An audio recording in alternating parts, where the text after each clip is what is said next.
नमस्कार, मी पंजाब डक. आज आहे 22 जुलै 2026. आजपासून परत एकदा राज्यातल्या शेतकऱ्याला अंदाज देणार आहे. कारण की राज्य शेतकऱ्याला सांगू इच्छितो की काही काही भागामध्ये अतिमुसळधार पाऊस पडणार आहे, काही ठिकाणी अतिवृष्टी होणार आहे. म्हणून अंदाज देण्यासाठी खास करून अंदाज देणार आहे. तर आज आहे 22 जुलै 2026. सर्वप्रथम आपण उत्तर महाराष्ट्राकडे वळू.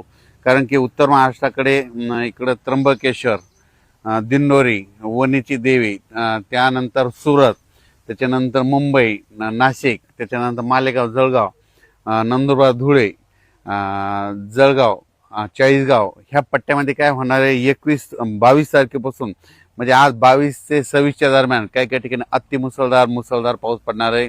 म्हणून धुळे जिल्हा, चाळीसगाव तालुका, त्याच्यानंतर जळगाव जिल्हा, त्याच्यानंतर पाचोरा, बोदवड, रावेर ह्या तालुक्यातल्या शेतकऱ्यांनी अंदाज लक्षात घ्यायचा. त्याच्यानंतर नाशिक, मालेगाव, कळवण,